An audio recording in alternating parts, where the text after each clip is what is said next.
तो शुरू करते हैं रिम टाइम का नाम लेकर। पिछले एपिसोड में हमने देखा था कि लिंग डोंग की बॉडी से वो जो एक ब्लैक मार्क निकलता है जो कि शायद किसी एंसेस्टर का था, किसी एंसेस्टर क्लैन का था। उस पावर को देख करके जो मिस्टीरियस स्केलेटन था वो मतलब झुक जाता है और इस दौरान वो जो निर्वाणा पिल्स में कुछ कर्स पावर थे उसे भी ये एब्जॉर्ब कर लेता है और बाकी पिल्स ये लिंग डोंग को लौटा देता है। खुशी खुशी लिंग डोंग यहाँ से अब बाहर निकल जाता है। अब आगे तो गाइस, अगर किसी को मार्शल यूनिवर्स की पुरानी स्टोरी ना बताओ, वैसे तो इसके तीनों सीजन्स आए हुए हैं, उसके आगे की जस्ट मैं स्टोरी एक्सप्लेन कर रहा हूँ, पर अगर आपको नहीं बताओ तो आप वीडियोस देख लो और न समझ में आए तो अगर आप मुझे बोलोगे तो मैं एक आधे से 1 घंटे का रिकैप वीडियो बना दूंगा। उसमें मैं हर एक कैरेक्टर को और इसमें पावर लेवल कैसे है वो एक्सप्लेन कर दूंगा। अगर ऐसा रहे तो मुझे कमेंट में बता देना। तो आगे बढ़ते हैं। अब इधर जो बाकी लोग भी बचे हुए थे, मिस्टर स्केलेटन से जो डर रहे थे, जैसे ही ये आपदा टल जाती है ये लोग भी काफी अच्छा फील करते हैं। लिंग डोंग काफी खुश था कि बाकी जो क्लैन वाले थे वो यहाँ से जा चुके हैं। मार्टिन अंकल पूछते अब क्या करना है बच्चे। लिंग डोंग बोलता है एक जगह ढूंढते हैं और फिलहाल अच्छा खासा रेस्ट करते हैं। और शायद रेस्ट के दौरान मार्टिन अंकल का जो लेवल है वो मैनिफेस्टेशन लेवल में जा सकता है अगर वो उस बैट के स्पिरिट को डिवोर कर ले। और शायद जायो यान यानी कि जो टाइगर है वो भी अगर उस बैट ड्रैगन के ब्लड को पूरी तरह से एब्जॉर्ब कर ले तो ये भी मतलब काफी पावरफुल हो जाएगा। अब इस समय जायोयान के हेल्प से ये लोग डेसोलेट एंसेंट प्लेन्स की तरफ बढ़ने लगते हैं। अब लेक के एक आसपास ये लोग रुकते हैं। मार्टिन अंकल लिंग डोंग को बोलते हैं बच्चे मतलब फिलहाल तुम मुझे प्रोटेक्ट करो और मैं अपना ट्रांसफॉर्मेशन करता हूँ। ये उस बैड ड्रैगन के स्पिरिट को निकालते और अपने ब्लूइश लाइट से चारों तरफ से घेर लेते हैं। इसके पावर को ये डिवोर करना शुरू कर देते हैं, रिफाइन करना शुरू कर देते हैं। और अपना जायोयान भी इस समय जो ब्लड था उसको रिफाइन कर रहा था। एक ब्लड लाइट बीम इसके बॉडी के आसपास बन गई थी और धीरे धीरे समय के साथ इसकी भी ऑरा बढ़ते जा रही थी। अब लिंग डोंग देखता कि मतलब ये दोनों कल्टीवेट कर रहे हैं तो ये तुरंत ही फिलहाल अपने सिंबल पपेट को निकालता है। इसके बॉडी में कई सारे पिल्स डालता है, सिंबल पपेट एक्टिवेट हो जाता है और इन लोगों को ये गार्ड करने लगता है। अब इस दौरान लिंग डोंग भी अपने कल्टीवेशन स्टेट में चला जाता है। आधा दिन के आसपास लिंग डोंग का कल्टीवेशन चलता है। ये फाइनली अपनी आंखें खोलता है। अभी भी मार्टिन अंकल हो या जायोयान ये दोनों कल्टीवेशन स्टेट में ही थे। लिंग डोंग अब कुछ कर भी नहीं सकता था। 5 दिन इसको फिलहाल वेट करने पड़ते हैं। 5वें दिन आसमान में ब्लैक क्लाउड्स को देखा जा सकता था। इसकी नजर मार्टिन अंकल पर जाती है। इनके बॉडी से एक अलग ही लेवल का वेव पावर बाहर निकल रहा था। मार्टिन की बॉडी से एक मतलब आवाज निकल रही थी। ड्रैगन के समान ये आवाज तो नहीं थी पर ड्रैगन से कमजोर भी नहीं मानी जा सकती है। और फाइनली मार्टिन अंकल अपनी आंखें खोलते हैं। आंखें खोलते ही यहाँ पर जो लेक था इनकी आंखों के पावर से मानो उसके अंदर की जो पानी थी भाप बन के उड़ने लगती है। मार्टिन अंकल इसमें अपने पंख फड़फड़ाते हैं और यहाँ पर जो भी स्पिरिट्स थे मतलब इनके ऑरा से दूर भाग के भागने लगती है। लिंग डोंग अब ध्यान से देख मार्टिन अंकल की अब फाइनली जो हेवनली बॉडी थी वो ये देख सकता था और शायद इनकी बॉडी के सामने वो जो एक एंशिएंट ड्रैगन एप इसे मिला था या ये ब्लड बैड ड्रैगन ये भी शायद कुछ भी नहीं थे। अब इसे समझ में आता है कि मार्टिन अंकल हमेशा कहते हैं ना कि तुम बच्चे मुझे जानते नहीं हो, मैं किस प्रकार का वॉरियर हूँ। अब ये समझ गया था कि शायद सही में पास्ट में इनका काफी नाम रहा होगा। अब मार्टिन कहता है अगर मुझे वो पुराने वाले दुश्मन मिल जाए ना तो मैं उन्हें एक चमाट से मार सकता हूँ। इस समय इनकी आंखों में एक अलग ही गर्व था। हालांकि ये पूरी तरह से रिकवर नहीं हुए अभी ये काफी खुशी था। तभी इस समय जायोयान की बॉडी से भी एक टाइगर वाली रोर निकलती है। जायोयान का भी ऑरा बहुत ज्यादा बढ़ चुका था। अब इस टाइगर के बॉडी पर कई सारे मतलब स्ट्रेंज पैटर्न्स भी बन गए थे। इसने एक डेमोनिक स्पिरिट बना लिया था। अंकल मार्टिन देखते और हंसते हैं कि ये बेवकूफ टाइगर कुछ ज्यादा ही अपने को एरोगेंट समझ रहा है। अब ये बात जैसे ही वो टाइगर सुनता है जायोयान वो अपने पूंछ से एक पावरफुल अटैक जिसमें की ब्लड लाइट थी अंकल मार्टिन की तरफ लॉन्च कर देता है। अब ये देखते ही मार्टिन कहते हैं बच्चे तुम ग्रैंडपा मार्टिन से फाइट करोगे इतने ब्लड से ही। और ये अपना मतलब चेहरा भी घुमा लेते और अपने क्लॉ से इस अटैक को डिसॉल्व कर देते हैं। अब बीच में लिंग डोंग जायोयान को थोड़ा सा डांटता है तो जायोयान भी अब चुप हो जाता है। अब जायोयान का जो इंटेलिजेंस भी था समय के साथ बढ़ रहा था। हालांकि इसका जो इंटेलिजेंस था वो बेसिक लेवल का ही था और फ्यूचर के साथ ये बढ़ेगा, ह्यूमंस के जैसा हो सकता है। मार्टिन अंकल इस समय लिंग डोंग से पूछते अब तुम्हारा क्या इरादा है। ये स्माइल करता और कहता है अब कुछ मुसीबतें तो हमें ढूंढना ही पड़ेगा, नहीं तो मजा नहीं आएगा जिंदगी का। अब ये इनको बोलता है वैसे भी वो जो डिवोरिंग एंसेस्ट्रल सिंबल है वो पपेट सेक्ट के अंदर कहीं है और पपेट सेक्ट का नाम मतलब वो टांगली जो कि इससे काफी ज्यादा घृणा करता था इसको याद आता है। अब लिंग डोंग बोलता है जब आप लोग कल्टीवेट कर रहे थे तो मैंने कुछ इन्फॉर्मेशन निकाला है। ये टांगली जो है वो अभी भी पपेट सिटी के अंदर ही है। तभी मार्टिन अंकल कहते हैं तो वो हुआगू जो है ओल्ड फेलो वो भी वहीं पर होगा, इस बार मैं उसे मजा चखाऊंगा। अब फाइनली जायोयान अपने पंख फड़फड़ाता है और इस पर बैठ करके ये लोग पपेट सिटी की तरफ निकल जाते हैं टांगली से पुराना उधार चुकता करने के लिए। अब इसमें पपेट सेक्ट को दिखाया जाता है। कई सारे लोगों के बीच में टांगली बैठा हुआ था और इसके आसपास पपेट सेक्ट के ही वो एल्डर हुआगू और एक और कोई एल्डर थे वो बैठे हुए थे। टांगली को सभी लोग बधाई दे रहे थे क्योंकि इसने एक 9 ग्रेड का मार्शल आर्ट प्राप्त किया था एंशिएंट टैबलेट स्पेस से। तारीफ सुनकर टांगली भी थोड़ा खुश हो जाता है। तभी मतलब ये जो एक एल्डर थे वो बोलते हैं मैंने सुना कि वो लिंग डोंग भी इसको गाली देकर ये कहते हैं कि उसने एक मैनिफेस्टेशन लेवल का मार्शल आर्ट प्राप्त कर लिया है। अब ये सुनते ही टांगली भी थोड़ा सा निराश हो जाता है। इस नाम को ये वैसे भी काफी ज्यादा घृणा करता था। इसके एक सिंबल पपेट को लिंगडोंग ने वैसे भी छीन लिया था। हुआगू इस समय कहते हैं, उम्मीद करूंगा कि वो उस जगह पे मर गया हो, नहीं तो मैं उसे छोड़ूंगा नहीं।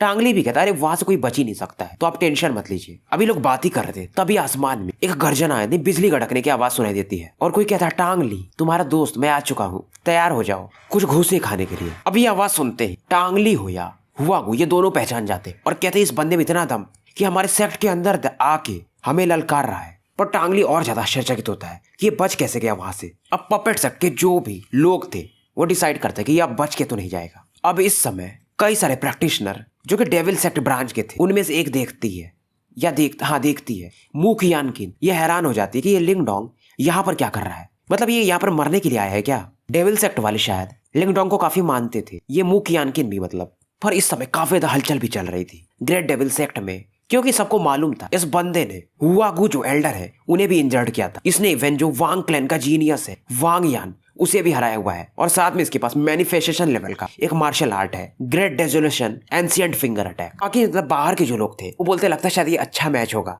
देखने में मजा आएगा। लिंगडोंग फिलहाल आसमान में था और पपेट सेक्ट की तरफ ये घूर रहा था। अब इस समय हुआगू की आवाज बाहर आती है, बच्चे वैसे भी मैं तुम्हें ढूंढ नहीं रहा था, तुम मेरे हाथों से लास्ट टाइम बच गए थे पर इस बार नहीं। अब जैसे लिंगडोंग इसकी आवाज सुनता कहता है, तुम बूढ़े इंसान, लास्ट टाइम मैंने तुम्हें जीने का मौका दिया था पर इस बार नहीं। तो थोड़ी इधर बात नोक झोंक वगैरह चलती है। अब हुआगू टांगली से कहता है, सेक्ट लीडर, क्योंकि ये यंग सेक्ट लीडर है तो फिलहाल आप वेट करो, पहले मैं इसकी हड्डियां जब तोड़ दूंगा तो फिर आप इसे जो चाहे वो सजा दे देना। लास्ट टाइम जो था हुआगू थोड़ा ओवर कॉन्फिडेंट था, इसी की वजह से लिंगडोंग ने इसे अच्छा खासा इंजर्ड किया था। फिलहाल इसके हाथों में एक भाला था जिसे कि डेमोनिक बोन स्क्रैपिंग स्पीयर कहा जा सकता है, और इसे एक पावरफुल आईसी कोल्ड अटैक ये बनाता है और लिंगडोंग की तरफ लॉन्च कर देता है। लिंगडोंग देखता है ये अटैक इसकी तरफ आ रहा है, फिर भी एक कदम आगे लेता है और इस समय इसकी बॉडी से एक भयंकर लेवल का एनर्जी निकलता है। ये अपने आर्म को एक मार्शल आर्टिस्ट टेक्निक से ईगल के क्लॉ जैसा बनाता है और डायरेक्टली ये जो भाला आ रहा था उसे ये पकड़ लेता है। ये सीन देखते ही हुआगू भी आश्चर्यचकित था कि ये बंदा अपने हाथों से इस बोन स्पीयर को कैसे पकड़ लिया।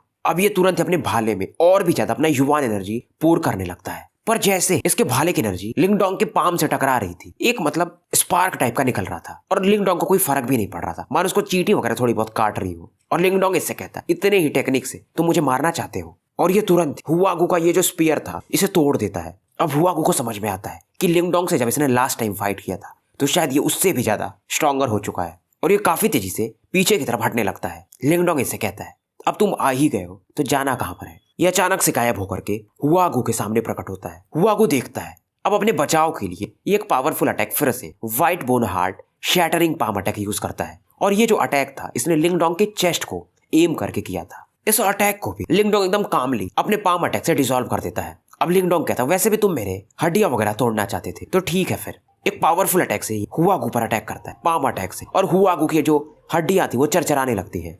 काफी पेन में ये चीखने चिल्लाने लगता है। इस सीन को देख करके जो भी मतलब यहाँ पर टॉप लेवल के प्रैक्टिशनर थे घोस्ट सेक्ट के, वो समझ जाते हैं कि ये बंदा नॉर्मल चीज नहीं है, और कई सारे लोग लिंगडोंग पर अपने पावरफुल अटैक्स लॉन्च कर देते हैं। अब ये अटैक जब तक कि लिंगडोंग के पास बढ़ पाता, जायोयान अपने पूंछ से, इसके पूंछ को पाइथन टेल कहा जाता है, एक ब्लडी अटैक मतलब इन अटैक की तरफ लॉन्च करता है, और इसके अटैक से ये जो भी लोग थे ये जमीन पर जाकर गिरते हैं और खून की उल्टी इनकी शुरू हो जाती है। अब इधर लिंगडोंग के अटैक के कारण हुआगू जमीन पर जाकर के गिर गया था, बॉडी इसकी मानो मांस टाइप में हो गई हो, कई सारे इंजरी शरीर पर इसके देखे जा सकते थे। ये लोग आश्चर्यचकित इस बात से थे, हुआगू भी, कि ये की क्रिएशन के एडवांस लेवल पर था, और लिंगडोंग जो कि इनिशियल लेवल पर पहुंचा था उस टाइम, फिर भी इतना ज्यादा पावर कैसे हुआगू को हराने के बाद। अब लिंगडोंग की नजर टांगली पर जाती है। कई सारे लोग दूर से इस बैटल को देख रहे थे। अब इनको समझ में आ गया था कि लिंगडोंग यहाँ पर अकेले क्यों यहाँ पर चैलेंज करने आया था, क्योंकि इसके पास उतना दम है फिलहाल। अब इसमें जो पपेट सेक्ट वाले थे एक फॉर्मेशन बनाना शुरू कर देते हैं टांगली के कहने पर। हालांकि ये फॉर्मेशन उतना स्ट्रांग नहीं था जैसे कि वो चारों क्लैन ने मिलकर बनाया था, फिर भी ये काफी था, और इस फॉर्मेशन को घासली पपेट डेविल असेंबली फॉर्मेशन कहा जाता है। फॉर्मेशन जो लॉन्च कर रहे थे लोग, नॉर्मली सभी लोग की क्रिएशन के लेवल पर पहुंच चुके थे। अब बाहर वाले जो ग्रेट डेविल सेक्ट वाले थे वो कहते शायद अब लिंगडोंग फंस चुका है, क्योंकि ये जो फॉर्मेशन था आराम से एक हाफ स्टेप मैनिफेस्टेशन लेवल के बंदे को भी शायद रोक सकता है। पर तभी ग्रेट डेविल सेक्ट जो दूसरे एल्डर थे वो कहते हैं, तुम समझे नहीं, शायद लिंगडोंग इन फॉर्मेशन को भी तोड़ सकता है, क्योंकि वो अभी मेरे हिसाब से की क्रिएशन के इनिशियल लेवल पर है, पर उसने हुआगू जो कि की क्रिएशन के एडवांस लेवल पर है, उन्हें हरा दिया है, और वो भी 2 ही अटैक में। तो तुम समझ सकते हो ये बातें मू कियान कियान चुपचाप सुन रही, और ये चुपचाप बस लिंगडोंग को ही घूर रही थी। हालांकि शायद अभी भी मू कियान कियान लिंगडोंग से शायद फाइट कर सकती थी, पर अब ये भी शायद कॉन्फिडेंट नहीं थी, और इसको ये भी पता है कि लिंगडोंग के पास एक सिंबल पपेट भी है। अब इस समय एक ओल्ड मैन जो कि एल्डर थे, वो भी लिंगडोंग की तरफ ही घूर रहे थे, और किसी से पूछते हैं कि वो कि क्या ये वही बंदा है लिंगडोंग जिसने अभी थोड़ी समय पहले ही मैनिफेस्टेशन लेवल का टेक्निक प्राप्त किया है। अब ये जो वूकी था, ये एक यंग मैन था, ये भी लिंगडोंग से कई बार मिल चुका था। ये हंसता और कहता है, हाँ ये वही है। वूकी काफी खुश था, और ये कहता है शायद इस बार पपेट सेक्ट को अच्छा खासा नुकसान होने वाला है लिंगडोंग की वजह से, क्योंकि जो पपेट सेक्ट था, इन सेक्ट वगैरह को भी ये सप्रेस करते थे। पर तभी जो व्हाइट ओल्ड मैन थे, ये वूकी से कहते, लगता है तुम भूल रहे हो, पपेट सेक्ट का एक और एल्डर है जो कि 1 साल से प्रकट नहीं हुआ है। वूकी हैरान हो जाता है, कहता है वो ब्लड स्लॉटर हैंड काओ ज़ेन, क्या बात कर रहे हो क्या? वो तो मैनिफेस्टेशन लेवल के लिए तैयारी कर रहे थे, और 1 साल से वो अभी आए नहीं है। व्हाइट ओल्ड मैन कहते हैं अगर वो मैनिफेस्टेशन लेवल पर गया नहीं होगा, पर मेरे हिसाब से वो हाफ स्टेप पर पहुंच चुका है, और अगर लिंगडोंग यहाँ पर ज्यादा देर रहा तो वो अपने सिटी के सेफ्टी के लिए जरूर आएगा। पर वूकी फिर भी सोचता है ठीक है, पर लिंगडोंग इतना आसान बंदा भी नहीं है कि वो किसी से हार जाए। हालांकि हाफ स्टेप मैनिफेस्टेशन भी कहीं ऊपर का लेवल है। अब इस समय जो फॉर्मेशन था, उसे एक भयंकर लेवल का पावर, लाइट पावर निकलता है, और लिंगडोंग की तरफ ये बढ़ने लगता है। और ये जो पूरा पावर था इस ट्राइडेंट में, ये इकट्ठा होकर के ये लिंगडोंग की तरफ एक अटैक कर दिया था। अब इस समय ज़ाओ यान भी पावरफुल अटैक लिंगडोंग के बचाव के लिए लॉन्च करता है। ज़ाओ यान का जो ब्लड लाइट अटैक था, इस ट्राइडेंट से टकराता है, भयंकर आवाज होती, पर इसे ज्यादा सप्रेस नहीं कर पाता। अब इधर लिंगडोंग भी काम था, इसके हाथों में इसका वही एंशिएंट हेवनली भाला था, और इसमें इसने वो जो ड्रैगन एप का ब्लड था वो भी मिक्स किया था। और अचानक से एक मतलब फैंटम पावर उस ड्रैगन एप का यहाँ पर प्रकट होता है, जो कि 100 मीटर के आसपास की साइज का होगा, और लिंगडोंग की बॉडी में ट्रांसफॉर्म होने लगती। आधा ये इंसान और आधा एप में बदल जाता है। अब इस समय लिंगडोंग इस फॉर्मेशन के अंदर था, पर ये काफी कॉन्फिडेंट था। लिंगडोंग की बॉडी में 2 प्रकार की ऑरा थी, एक तो गोल्डन ड्रैगन की ऑरा और दूसरी ड्रैगन एप की ऑरा। ये दोनों मानो मिक्स हो रहे थे, और डायरेक्टली ये जो फॉर्मेशन था डेविल लाइट फिगर वाला, इस पर ये अटैक कर देते हैं। कोलिजन इतना खतरनाक था कि चारों तरफ इसके वेव्स फैलने लगते हैं, और इस फॉर्मेशन के बीच में ड्रैगन एप की और गोल्डन ड्रैगन दोनों की आवाजें सुनाई देती हैं। और ये फॉर्मेशन जो कि फॉर्मेशन के अंदर में वो डेविल लाइट फिगर प्रकट हुआ था, ये तुरंत इस अटैक से डिस्ट्रॉय हो जाता है। और जिन लोगों ने भी ये फॉर्मेशन बनाया था, वो खून की उल्टी करने लगते हैं, टांगली वगैरह जमीन पर जाकर के गिर जाते हैं। लिंगडोंग कहता है तुम लोग शायद इतने ही वीक हो, मुझे मालूम है तुम्हारे सेक्ट में और भी स्ट्रॉन्ग कल्टिवेटर्स हैं, अब पर तुम्हें मान लेना चाहिए। पर इसमें मार्टिन अंकल थोड़े शांत थे, क्योंकि जब ये आए थे पपेट सेक्ट में, तो इन्होंने एक ऑरा फील किया था। वो ऑरा जो है शायद लिन लांगटियान के बराबर की ऑरा होगी। और इस समय आसमान में एक आवाज सुनाई देती है, और ये बंदा कहता है लगता है मैं शायद कई वर्षों से कल्टीवेशन कर रहा हूँ, तो ये ग्रेट डेजोलेट वर्ल्ड मेरा नाम भूल चुका है। मैं स्लॉटर हैंड काओ ज़ेन, यंगर जनरेशन वाले शायद मेरा नाम भूल गए हैं, और मेरे सामने ऐसा मिसबिहेव, और वो भी मेरे सेक्ट पर। और इसमें आसमान में एक फेरोसियस फिगर, जिसकी जो बॉडी थी ब्लड कलर की थी, देखी जा सकती थी। आंखों में इनके एक अलग ही लेवल का किलिंग इंटेंट भी था। तो पुरानी बात है, ये जो काओ ज़ेन है, इन्होंने एक बार अकेले, एक कोई सेक्ट था ग्रेट युआन ओरिजिन सेक्ट, इन्होंने अकेले खत्म कर दिया था उसे। अब सभी लोग ये बात करने लगते, अच्छा तो ये वही है, मतलब ये हाफ स्टेप पर पहुंच चुके हैं। लिंगडोंग भी ये कैलकुलेट कर लेता है, और अपने कैलकुलेशन के हिसाब से ये सोचता है कि शायद 30% इसके चांसेस है इनको हराने का। अगर ये एडवांस की क्रिएशन स्टेज में होता तो मतलब ये हरा ही देता, पर ये अभी इनिशियल लेवल पर है। अब इधर मू कियान की वूकी वगैरह सब पहचान जाते इन्हें कि ये काओ ज़ेन है। लिंगडोंग ने भी इनका नाम सुन रखा था। अब इधर मार्टिन अंकल जो थे अंदर से बोलते हैं, बच्चे क्या तुम्हें मेरी जरूरत पड़ेगी? वैसे ये बंदा अभी भी मैनिफेस्टेशन पर नहीं है, ये हाफ स्टेप पर ही है। तभी लिंगडोंग इनसे पूछता है, अच्छा तो वो लिंग लांगटियान भी हाफ स्टेप मैनिफेस्टेशन पर ही है ना? तो मैं आज एक बार कोशिश तो करना ही चाहूंगा। तो ये काओ ज़ेन से फाइट करके अपने लिमिट्स को चेक करना चाहता था कि लांगटियान के सामने ये फ्यूचर में कैसे खड़ा हो पाएगा। इस समय टांगली हो या जो भी एल्डर्स काओ ज़ेन के सामने एक रेस्पेक्ट दिखा रहे थे। हालत सबकी खराब थी। अब ये सबको डांटते हैं कि तुम इतने लोगों के बावजूद ये बंदा मतलब हमारे इस सेक्ट का ये हाल कर दिया। ये सुन करके टांगली कहता है, कैप्टन आप समझ नहीं रहे, ये बंदा सच में थोड़ा टैलेंटेड तो है। और इस दौरान टांगली से अंकल कह के बुला रहा था कि इस बंदे को एक मैनिफेस्टेशन लेवल का आर्ट भी मिला है, और इसने मेरे से वो सिंबल पपेट भी चुरा लिया है। अब काओ ज़ेन भी लिंगडोंग को एक अलग ही नजर से देख रहे थे, और काओ ज़ेन इस समय लिंगडोंग से कह रहे, मेरे सेक्ट के साथ तुमने जो किया है बच्चे, तुम कहीं के भी हो पर आज तुम बचोगे नहीं। और इसमें इनके बॉडी से इनका ब्लडी युवान पावर बाहर निकलने लगता है, और ये जो पावर था कई सारे स्केलेटल स्ट्रक्चर्स बना रहा था। अब इधर लिंगडोंग हंसा और कहता है, पर मुझे नहीं लगता कि तुम्हारे पास इतनी एबिलिटी है कि तुम मुझे हरा पाओ। और इसके बॉडी से भी फिर से वही गोल्डन ऑरा बाहर आने लगती है। काओ ज़ेन सुनते और कहते हैं, बहुत समय हो गया मुझसे मतलब इस प्रकार से किसी ने बात नहीं किया है। लगता है तुम्हारे टीचर्स ने, तुम्हारे बड़ों ने तुम्हें अच्छी शिक्षा नहीं दी है। और इनका किलिंग इंटेंट धीरे धीरे और ज्यादा बढ़ते जा रहा था। लिंगडोंग अब चुप हो जाता है, तो ज्यादा बात करने का मन हमेशा नहीं करता था। ये जियान से थोड़ा अलग है। जियान भाई अपने बहुत ज्यादा भौकाली टाइट करते हैं, पर लिंगडोंग मारने पीटने में ज्यादा भरोसा रखता है।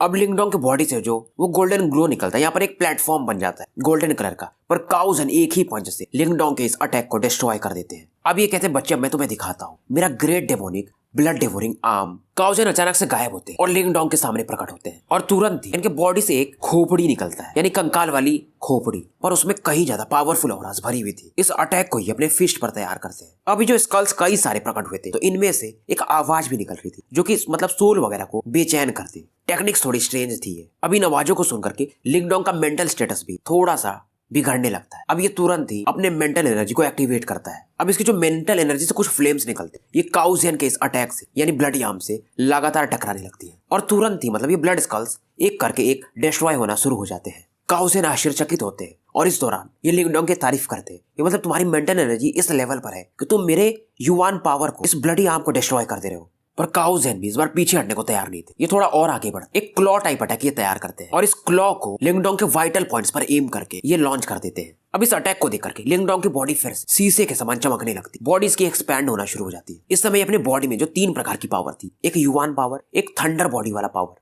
और डेमोनिक एप ट्रांसफॉर्मेशन, ये तीनों को एक साथ मैक्सिमम लेवल पर यूज करता है और ये डायरेक्टली फेस टू फेस काउजन से फाइट करता है। पीछे हटने का इसका कोई इरादा था नहीं।